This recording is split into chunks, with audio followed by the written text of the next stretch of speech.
Brian, I'm sure everybody wants to know what's the latest on Mike Gesicki. Is he done for the year? Is he possible he might suit up on Sunday? What are the results showing? I think it's too early to tell how. We're still going through the evaluation process, with our medical staff. So too early. Um, I'm not even going to go into how he felt this morning. Obviously, I talked to him, but I think it's too early to tell with Mike, but also some of the other guys who got banged up yesterday. Cam? Hey Flo, how you doing? I know you're not big on individual awards or anything like that, but X's name is going to be mentioned for Defensive Player of the Year. Your name's been mentioned for Coach of the Year. I'm curious what each of those awards, if anything, would mean to you or him. I mean, you said it. I'm not really into the individual award, especially in a team game like this. I think my focus right now is just on this team, helping this team, make the corrections and improve on yesterday's game. Again, the individuals, my job is about service. It's about helping these guys get better. That's where my focus is. So, but X has had a great year. He's played well week after week after week. But he doesn't do it alone. He's got teammates. He'll be the first person to say that. So, yeah, I mean, I'm just worried about helping his team get better on a daily basis and weekly basis. Adam? Yeah, hey, Flo, I wanted to ask you more about the receiver position. Curious, with Isaiah Ford, is he eligible to practice this week if he passes his COVID test? And if so, what might you look for from him? And second of all, have you given any thought to maybe reaching out to Kenny Stills? I know he's a free agent. The second part of that one with Stills, I mean, that's, more of a Chris Greer question. He and Brandon and Marvin, they handle all that. And, those conversations, they'd be obviously internal if and when they happen. Isaiah Ford. Okay, I was just kind of thinking of the first part of it. Obviously, he's got some familiarity, and we'll see. We'll see how it goes this week. And obviously, I have a lot of respect for him, and I'm excited to have him back. Josh? Hey, Brian. Adam Shaheen obviously signed that contract. You guys showed commitment to him early in the year. Durham Smythe has had several catches the past few games. What's the confidence level in the tight end room if, Mike Gesicki does end up being unavailable, whether it be the next game, and the rest of the guys in that room? I think Adam and Durham have both played well this year. From a blocking standpoint, they've been, efficient when the ball's been thrown their way. I have a lot of confidence in both guys. As our entire, offensive staff and team has confidence in those guys. They end up doing a lot of the what we call dirty work. Blocking, pass protecting, chipping, and whenever we have let's call it tough matchups on outside with the defensive end. So those guys have done a good job, all year, and have a lot of confidence in them, and we're going to need them down the stretch. Steve? Brian, and every team's dealing with injuries at this point in the season. I know next man up is always the mantra.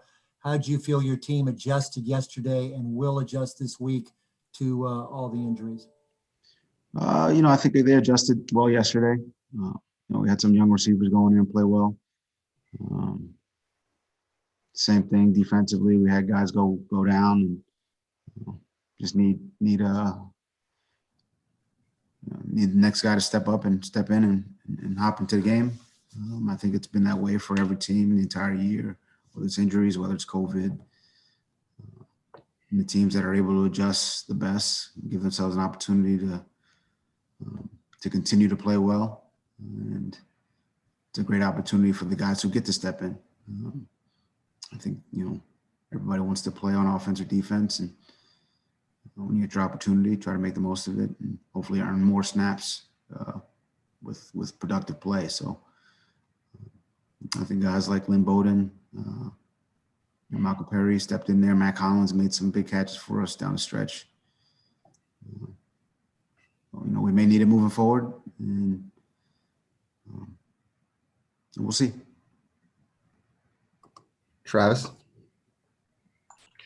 Hey, Coach, I kind of wanted to piggyback off that question and go back to, last season you guys won 5 of the final 9 games by using the most players in NFL history. And then this season, yesterday, you're without your top 8 players in terms of yards from scrimmage at the end of the game. Is there a common thread about those adjustments, or what is it that allows a team to lose so many key parts and keep on producing? I think we just have a bunch of guys who compete. I think Chan and the offensive coaching staff, and Josh, the defensive coaching staff, and Danny and the special team staff, they adjust quickly. I think Kyle does a really good job of getting us the information we need. Kyle Johnson, our head trainer, getting us the information we need, and we adjust quickly. I think these are conversations that we have throughout the course of the week. We try to be ready for worst case scenarios, and such and such happens. If this happens, we're doing this. If that happens, we're doing this. If these 4 or 5 things happen, we're going to do this, and this. At times those become long conversations and things that need to think through what's the best thing for our team. And I think our staff does a good job of that. And it's not easy. And at the end of the day, it comes down to the player or players, in case yesterday, going in and executing. But there's an adjustment period, and I think, we try to make the best situation. I mean, I think, every team deals with it every week, or I would say a handful of teams deal with it every single week. So, we dealt with it before the game when Miles going on COVID, and then we dealt with it in game. But obviously we got to do a better job. I mean, it wasn't good enough yesterday. And, that's the goal for this week, is to be better. And, as a staff, put these guys in a better position to have success. Cam? Hey, Flo, you know a lot of the coaches on the other side well, and they know you and some of the coaches over here well. How different is it in this week to prepare because of that familiarity from both sides? We're talking about the Chiefs? No, I'm talking about the Patriots. I guess Okay. looking ahead, to Okay. Sunday. 'Cause I know a bunch of the guys with the Chiefs too. So, yeah, I mean, look, this is a division opponent. So we know them, they know us. As far as the personal relationships, obviously there's that in this game as well. But, this is, the Dolphins against the Patriots. So, again, there's definitely familiarity. But I think it's just familiarity, the same familiarity we have it with any division opponent. This is a big game this week. Every division game is a big game. We know this team. They're tough. They're well coached. They're competitive. They'll be ready to go. They're going to give us their best shot. We know that. In all 3 phases, they're going to try to apply pressure in all 3 phases, and it'll be a tough, competitive, hard-fought 60-minute ball game, and that's just the way it is with that group. Adam? I was curious your thoughts on when you watched the tape of the job Tua did yesterday. Some things he did right, some things he needs to do better. I mean, I thought there was bringing us back and putting together some touchdown drives there in the fourth quarter. I thought that was good. I thought there was obviously some throws that he could have made that he didn't. But I think overall, I thought he played well, and I think he took a step in the right direction against a good defense, and I think, we just need to continue to take these steps and try to improve and get better. All right, final question, Joe. Hey, Flo, regarding Jerome Baker, what are some of the traits and some of the things that he was able to do in yesterday's game that allowed him to get a 30-yard sack for loss and then 2.5 sacks total? And, we were down a couple backers, so he had to play a few different roles yesterday. We stuck him in a pass rush role, and thought he did a good job, rushing up the edge, playing off the ball. We had him in coverage. Look, Jerome's a guy who can do a lot of different things. He's very talented, athletic, can run, tackles well, and he's also the signal caller. So he did a lot for us yesterday. He can do a lot. I mean, he's as versatile players we have. I would say probably a little bit unheralded out in some regards. But this is a good player, and